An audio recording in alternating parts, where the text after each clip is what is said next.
Oke, Bang, ada satu pesan penting yang Pak Anies sampaikan pada pertemuan itu adalah kita itu jangan DOE.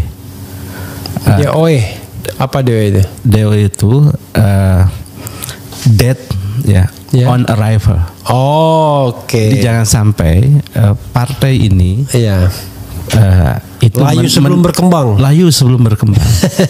Mati pada saat mendarat. Ini pesan penting nih kepada seluruh pejuang relawan ya. Kita boleh semangat, kita boleh nekat kalau perlu kan. Tapi kita juga perlu berhitung strategi. Kita jangan sampai mati saat mendarat. Nah, itu pesan penting Pak Anies. Oleh karena itu penting untuk melihat hal-hal yang perlu dibaca gitu. Nah, oleh karena itu memang kalau saya ibaratkan Pak Anies ini mau membangun anggaplah kalau perang itu kapal induk, Bang. Ya, kapal induk ya. Kapal induk ini tentu saja satu armada ya, satu wadah yang besar. Di situ menampung ada jet tempur ya dan kendaraan-kendaraan perang lainnya. Nah, saya melihat bahwa Pak Anies ini juga punya cara pandang di mana beliau ini adalah tokoh banyak pihak ya. Tokoh bagi kelompok-kelompok perubahan.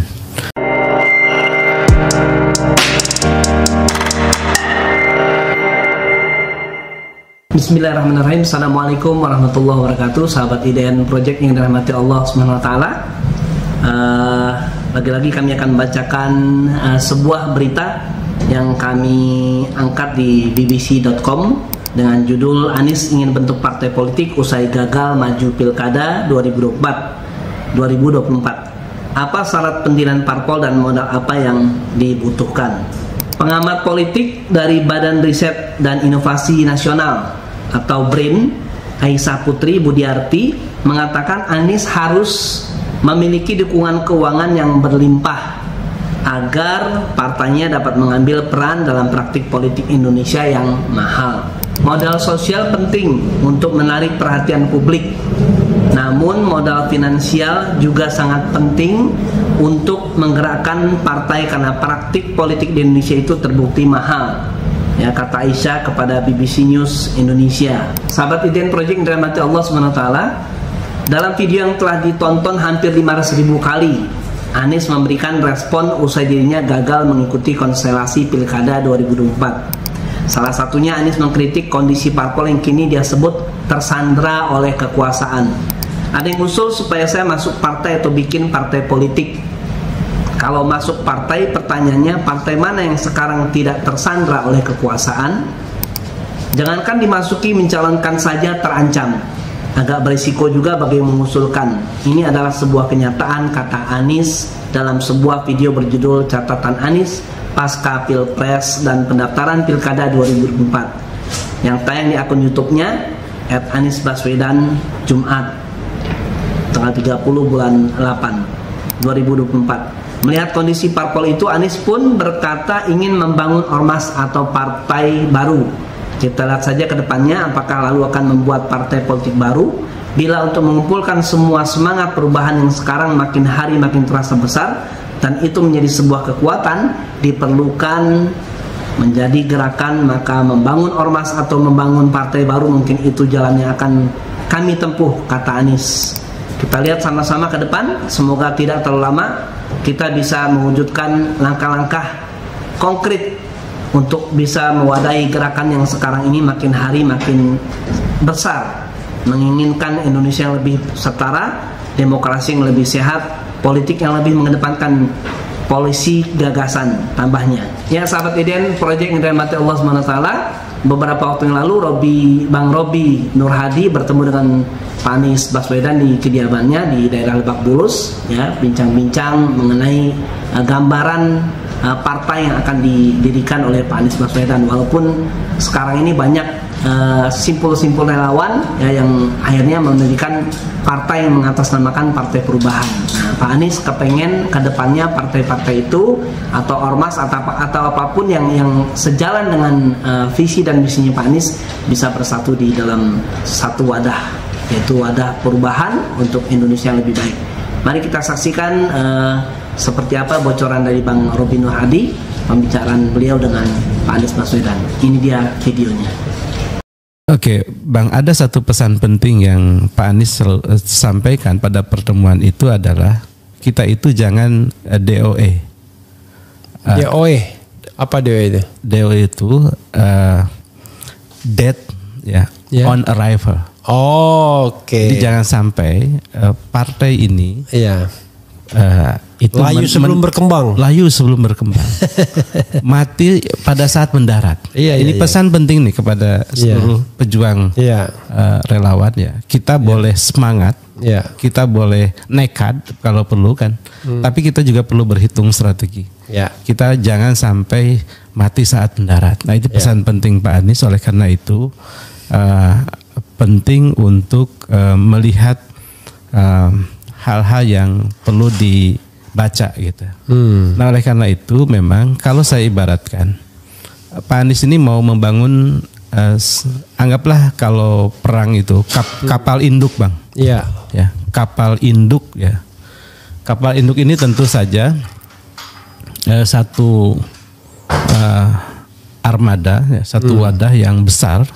Di situ menampung ada jet tempur ya dan kendaraan-kendaraan perang lainnya. Nah, saya melihat bahwa Pak Anies ini juga punya cara pandang di mana beliau ini adalah tokoh banyak pihak ya, tokoh bagi kelompok-kelompok perubahan, sehingga beliau memang harus mampu mengakomodir semua ya, sehingga tidak menerima satu dikomplain oleh yang lain ya, atau ditarik-tarik sana sini. Bahasanya tidak di fait accompli. Nah, oleh karena itu memang beliau harus membuat kapal induk. Nah, oleh karena itu memang saat saya memaparkan ya, pergerakan-gerakan perubahan dari tanggal 27 April sampai ada rencana deklarasi itu, tentu beliau mengapresiasi dalam konteks bahwa gerakan perubahan ini ada dan beliau dan mereka itu tetap memiliki agenda perubahan, menggaungkan aspirasi perubahan ya, dan tumbuh autopilot ya, dan katakanlah staminanya yang tentu luar biasa. Bukan autopilot ya, organik. Ya, kalau autopilot itu bahaya nanti.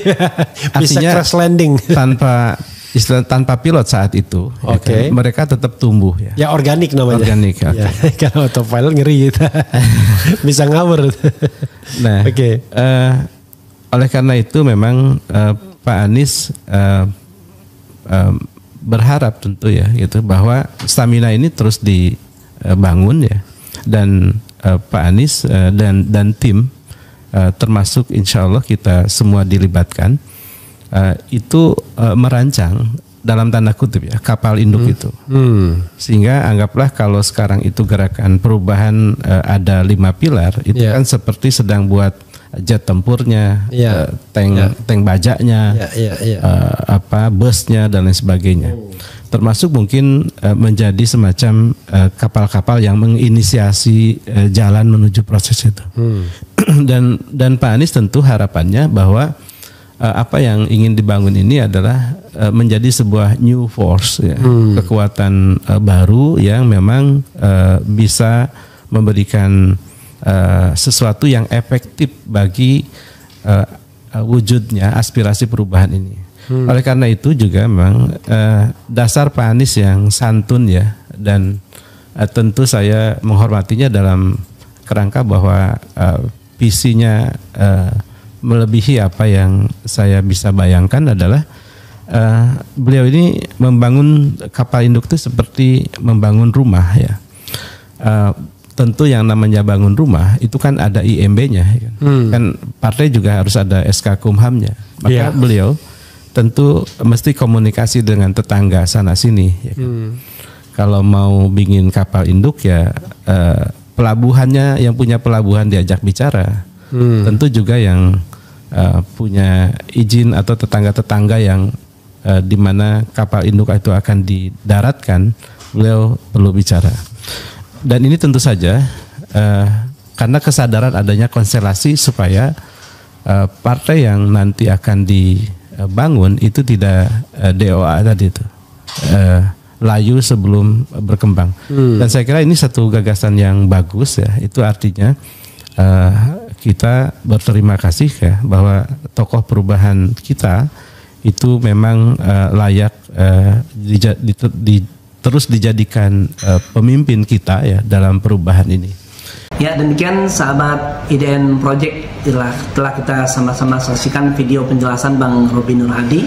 Semoga penjelasan beliau ya, informasinya A1 ya, langsung bertemu dengan Pak Anies ya, seperti apa partai yang akan dibentuk Pak Anies, itu bisa memberikan pencerahan kepada anak-anak Abah untuk nanti ke depannya kita bisa sama-sama melangkah dalam satu visi dan misi yang sama dengan dikomandoi oleh Pak Anies Baswedan di dalam kita memimpin gerakan perubahan untuk Indonesia yang lebih baik.